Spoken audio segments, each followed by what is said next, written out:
वैद्यनाथ ज्योतिर्लिंग प्रादुर्भाव पौराणिक कथा। कोटिरुद्र संहिता के अनुसार कथा। श्री शिव महापुराण के कोटिरुद्र संहिता में श्री वैद्यनाथ ज्योतिर्लिंग की कथा इस प्रकार लिखी गई है। राक्षस राज रावण अभिमानी तो था ही, वह अपने अहंकार को भी शीघ्र प्रकट करने वाला था। एक समय वो कैलाश पर्वत पर भक्तिभाव पूर्वक भगवान शिव की आराधना कर रहा था। बहुत दिनों तक आराधना करने पर भी जब भगवान शिव उस पर प्रसन्न नहीं हुए, तब वह पुनः दूसरी विधि से तप साधना करने लगा। उसने सिद्धि स्थल हिमालय पर्वत से दक्षिण की ओर सघन वृक्षों से भरे जंगल में पृथ्वी को खोदकर एक गड्ढा तैयार किया। राक्षस कुलभूषण उस रावण ने गड्ढे में अग्नि की स्थापना करके हवन प्रारंभ कर दिया।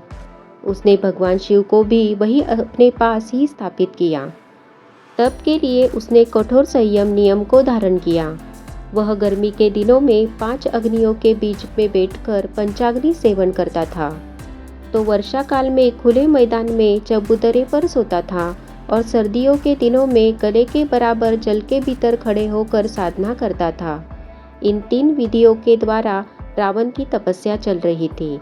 इतने कठोर तप करने पर भी भगवान महेश्वर उस पर प्रसन्न नहीं हुए।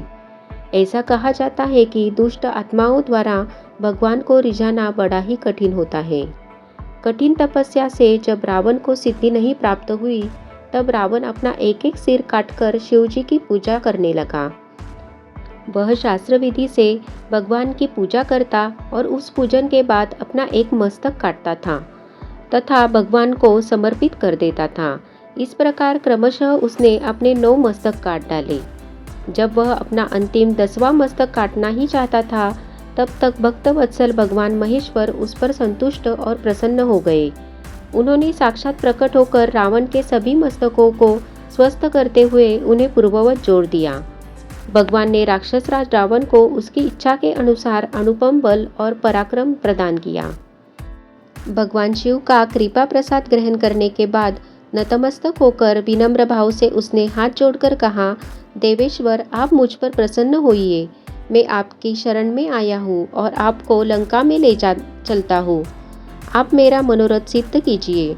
इस प्रकार रावण के कथन को सुनकर भगवान शंकर असमंजस की स्थिति में पड़ गए। उन्होंने उपस्थित धर्म संकट को टालने के लिए अनमने होकर कहा, राक्षस राज, तुम मेरे उस उत्तम लिंग को भक्तिभाव पूर्वक अपनी राजधानी में ले जाओ, किंतु यह ध्यान रखना, रास्ते में तुम इसे यदि पृथ्वी पर रखोगे तो यह वही स्थापित हो जाएगा। अब तुम्हारी जैसी इच्छा हो वैसा करो।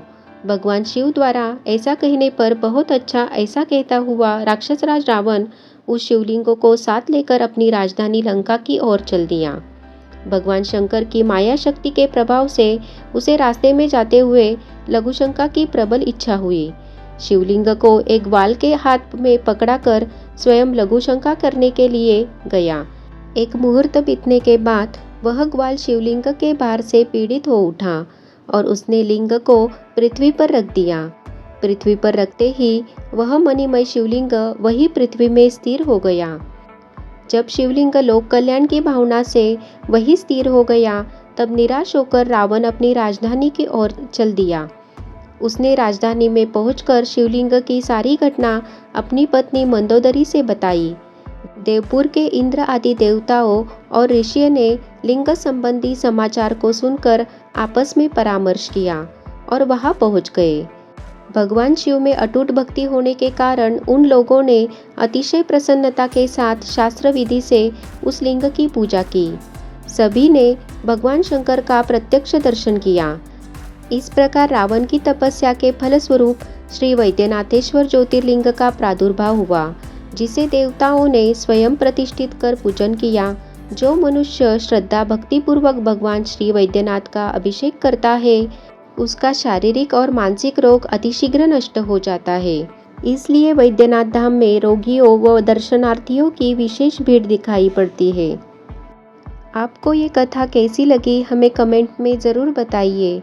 ऐसी ही अन्य कथाओं एवं जानकारियों को सुनने के लिए हमारे चैनल को सब्सक्राइब करना ना भूलें। धन्यवाद।